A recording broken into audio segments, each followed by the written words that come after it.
pop star Jamelia has been forced to defend controversial comments she made about clothes shops selling plus sizes. Yesterday she claimed they shouldn't stock clothes for people above certain weights, as she believed it encouraged unhealthy lifestyles. High street stores, you're catering for the average woman. There's a healthy range, and I don't believe they should be providing clothes for below that range or above that range. I'm not saying that nowhere should. I believe that, yes, have specialist shops, but I do think that you should feel uncomfortable if you are unhealthy. Well, today she insisted she was only referring to clothes above size 20 and also below size 6, dress size 6. So, is she right? Rivkie Baum is the editor of the plus-size magazine SLiNK, and Martin Daubney is the former editor of Loaded and now writes for The Telegraph as well. Rivkie, is this damaging?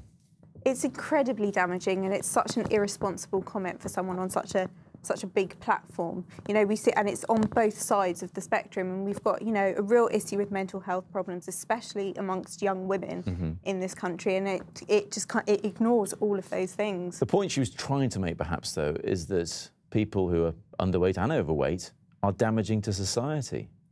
I don't think they're damaging to society, and I think, you know, well, they put a strain on the NHS. We have an obesity crisis, don't we? There's lots of things that put a strain on the NHS. Yeah, but this does. But this does, doesn't it? I think, you know, we can't walk around being visual doctors, and that's essentially what Jamelia is doing. We're making these kind of snap judgments and diagnosis on people's health and how they're living their lifestyle based on their size, and you can have someone at a size 10 that's very unhealthy. Martin? I think we do need to have a conversation about this, actually, and I think what Jamelia did was clumsy, but I think we have to have a conversation about obesity. You know, the McKinsey report in November tells it costs £47 billion a year in lost revenue and the cost of the NHS. You know, 8% of all fatalities are now through obesity in the UK, 30% obese, due to be 50% by 2030. Yeah. You know, and we're not having a dialogue about this because GPs feel afraid. I speak to a lot of GPs in my work, and they don't want to talk about this uncomfortable topic because it's enshrouded now in this protective, fat-shaming lexicon, which means that it's off-piste.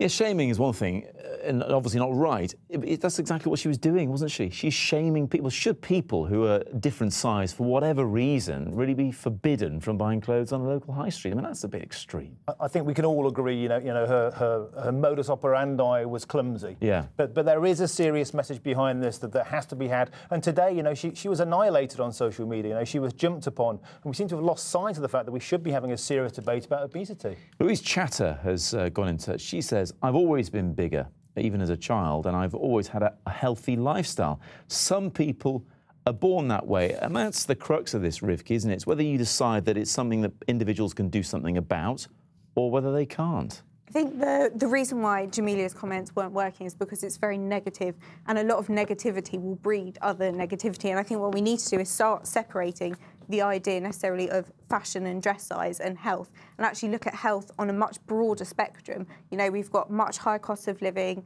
good food is expensive, bad food is really cheap, and we need to look at all those things that factor into the way that we feel about ourselves and the way we're living. Positive exercise you do in your magazine, right? You're taking the lead. Yes, exactly. I mean, you know, with SLiNK Magazine, we're launching a new Up, Out and Active campaign in 2 weeks. So we're doing fitness videos that people can follow at home, etc. Which is fabulous. Well, do you know what? Some people might not even feel the need to do that. Karina Gowers got in touch as well. Many people have health issues, she says, where they cannot lose weight. Some are just happier to be bigger. And what's wrong with that?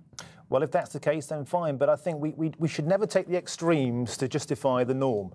It's like saying, you know, I smoke 100 fags a day and never got cancer, or, you know what I mean? It's like we can't just take a narrow tranche and say, well, that makes it OK. We do need a serious and mature conversation, and I think today we've had the beginnings of that, and the work you're doing is brilliant. Oh, it's interesting that Jamelia talks about the average dress size. Well, that, of course, has gone up over the years, hasn't it? For a good reason. Yeah. So she can, you know, average women can buy dresses on the high street, whereas perhaps other people can't. Thank you both very much indeed for joining me.